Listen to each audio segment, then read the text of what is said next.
the nature of happiness is that to pursue happiness is self-defeating.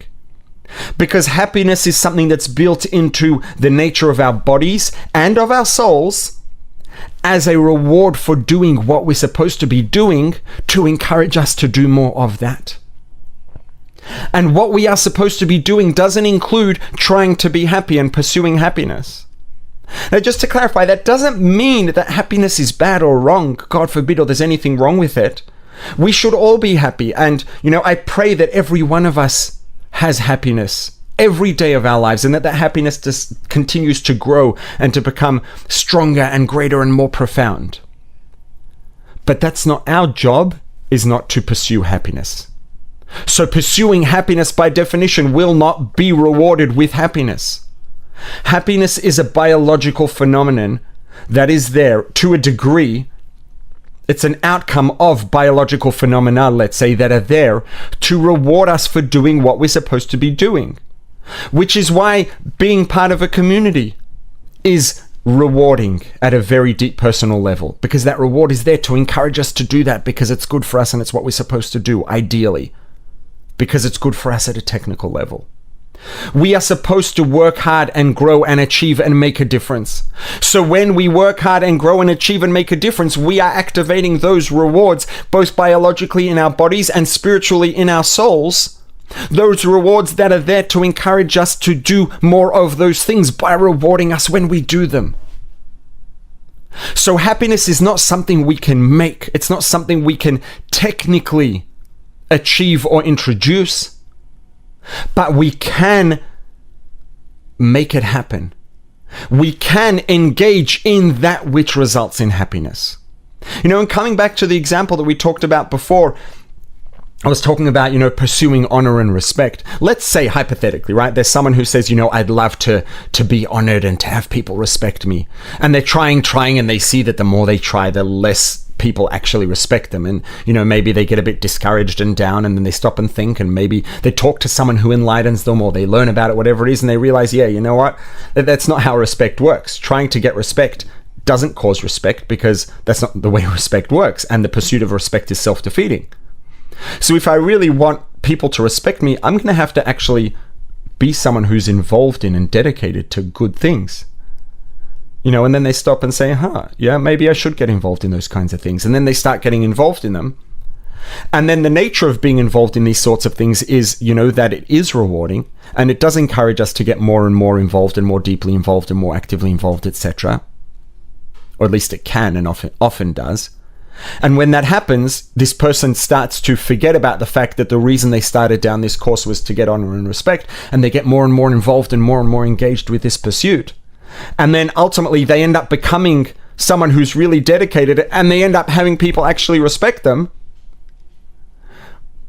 And the way that they did get there, and the reason they did get there, was because they wanted that respect and honor. Then they understood how it works and realized they have to let go of that and just get involved in those things. And obviously, if we want to get real, at the beginning when they get involved in that, it's probably to a degree, colored and with an ulterior motive, because they're trying to pursue respect by means of doing that which does bring respect. But if they're really doing it properly, ultimately, the reality is that they will probably over time let go of that ulterior motive, and it will recede into the background, and they'll get pulled more into it. And if that does happen, that's when they'll become the person who people are going to naturally feel respect for. And it's the same thing here. We can introduce happiness into our lives, but not by trying to introduce happiness into our lives, because the nature of happiness is that that's not how it works.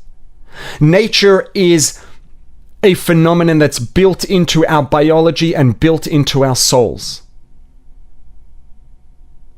Just like, and this is true of fulfillment and satisfaction. All the most valuable things in our lives, things that, by definition, the things that are the most valuable should be things that we can't create. Because if the most valuable things in our lives are things that we can create, then there's going to be a limit on what we can have.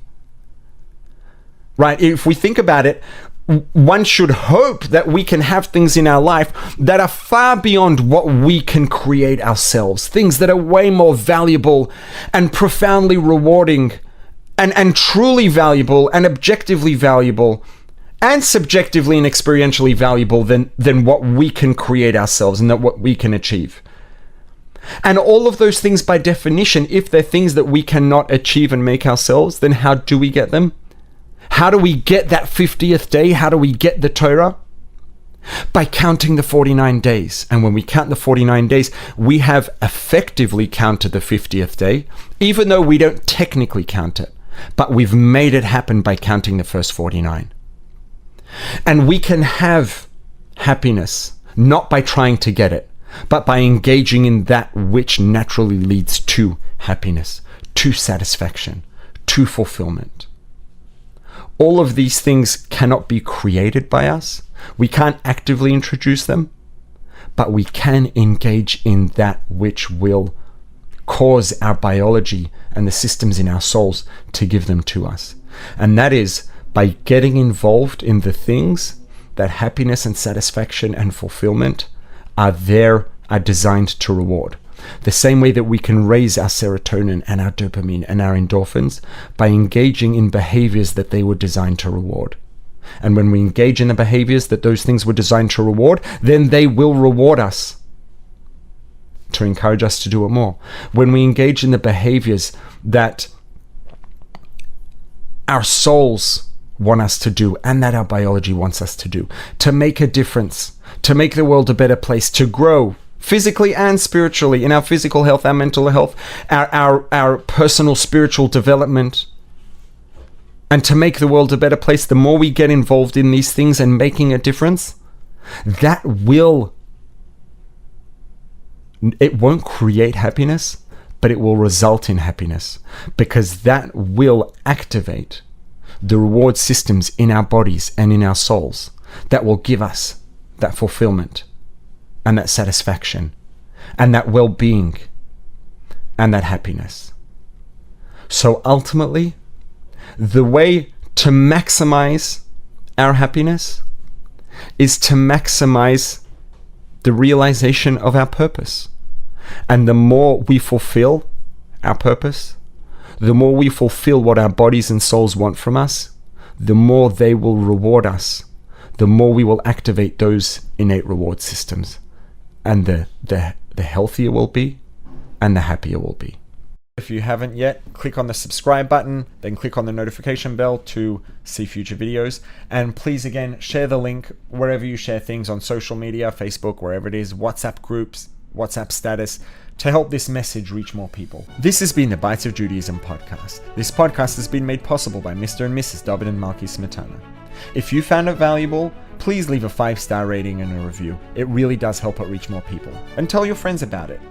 If you haven't yet, you can subscribe on all the major podcast platforms at rabbiglick.link/podcast. To dedicate a future episode of the podcast, send an email to podcast@rabbiglick.com. See you next time.